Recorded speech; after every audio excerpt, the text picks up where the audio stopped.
Mummy madness continues, guys. That's right. Garry Nolan just got off of a podcast, an hour-long podcast, clarifying his thoughts about the mummies. We got that and more going on regarding the Nazca mummy situation, so let's talk about it. Get in here. This is Jack with Cosmic Road. I'll talk about UFOs and the paranormal. Please hit like and subscribe, and let me know what you guys think in the comments below. Okay, here's what Garry Nolan had to say on the Unidentified Anomalous podcast. A podcast actually much smaller than Cosmic Road. It gives me a hope that I might be able to get Garry on the show. But let's hear what Garry had to say. Well, first, I think, as is usual, the Twitter sphere, X sphere, went a little overboard on how they should interpret what I was saying. What I meant was it was an extremely well done scientific presentation. Yep. Which was, at least up to the end of the part of where they were talking about Nazca. Discussion afterwards was all speculation, and I really don't have anything to say about that. So what I found compelling was his, let's say, dissection of the images, right, and of the DICOM images, the 3D, and perhaps what I found most interesting was at least his claim that he didn't see how they could have been constructed. Now, obviously, a claim like that needs to be truly verified at the source with the original materials, with a redo. It's not that the people who did it originally did a bad job, not at all. It's just that anything as extraordinary as this needs to be double checked. It doesn't need extraordinary evidence, it just needs evidence.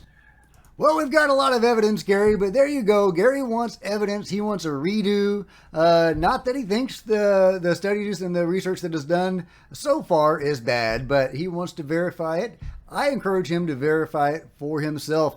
Get down there and verify it. However, that's not the end of the story. Jaime Maussan said, "Hello, Garry Nolan. We invite you to Peru to learn firsthand about all the Nazca tridactyl non-human beings discovered at the moment of which you have verified by peers that is a reality not identified by human science. What do you say? You set the date?" And I said, I would love to see Garry study the mummies in person. This is UFO disclosure, but only if people pay attention.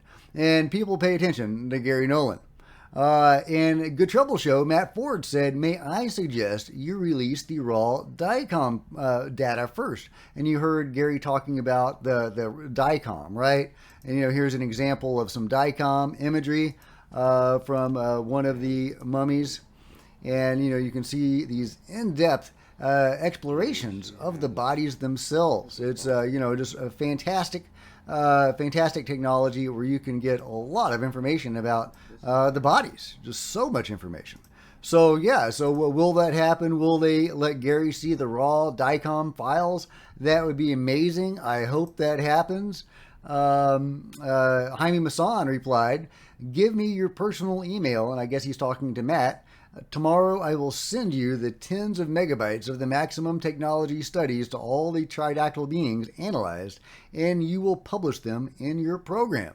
So, yeah, man, I hope that happens. I can't wait to see Matt and his people dissect the DICOM files, hopefully with Garry Nolan in attendance. That would be amazing. And there's, more people are bringing up the comparisons between the Nazca mummies and the being in Siberia. That may or may not be a hoax. It's looking less and less likely that it was a hoax. Look at the 3 scoop marks, or, the divots on its cheekbones, and they match up very well with the Nazca beings, right? The little guys. So could that be what a Nazca being looked like, shortly after it expired? And how did it die? If this was real, was it just lost in the snow in Siberia? How did that occur? Very, very interesting stuff going on. And here's the DICOM. And so the problem is engaging skeptics, right? There's a skeptic, Nick Gold, who said, "Here's my current list of open questions about the Nazca mummies, mostly aimed at the Alien Project folks and any other individuals or organizations involved in their evaluation. Suitable answers will have to come in the form of scientific analyses, peer-reviewed research, and accompanying raw data. No statements made on podcasts, not quick video overviews, etc. Real science. I have been asking these questions for months now, so I put them together in a more cohesive fashion. Okay, I'm not going to read it all, but he's interested in things like provenance and chain of custody. Can the provenance and chain of custody for each and every one of the bodies be traced and documented, and can this information be presented to the public? Indigenous issues. How do the mummies being promoted by the Alien Project compare to other indigenous remains from the region? The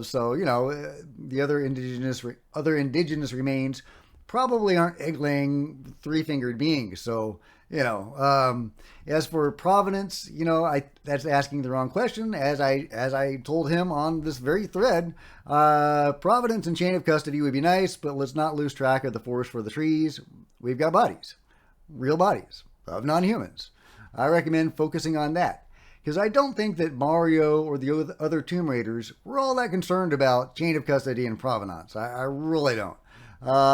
Nick replies, he says, yeah, this is the claim, but we are talking about evidence and science here. I believe you have missed the point entirely. And I say, no claim, we have bodies. Bodies of non-humans using advanced technology thousands of years ago. Which is all true, but he's approaching it from his own point of view, and he actually kicked me out. He said, if you missed the point, please either post comments relating to the questions I pose or stay out of the thread. I normally don't try to engage people on Twitter, and I'm going to stay out of the thread. He's looking for scientific evidence and that sort of thing, approaching it from a very sciencey point of view, which is great. Go look at all the scientific evidence on the Alien Project. As I have shown, many times on the channel, there have been 50 doctors and scientists that have examined these beings, and we have a lot of evidence to support that these were once living beings. Now, they're weird. they're very strange. They don't make any sense according to what we know.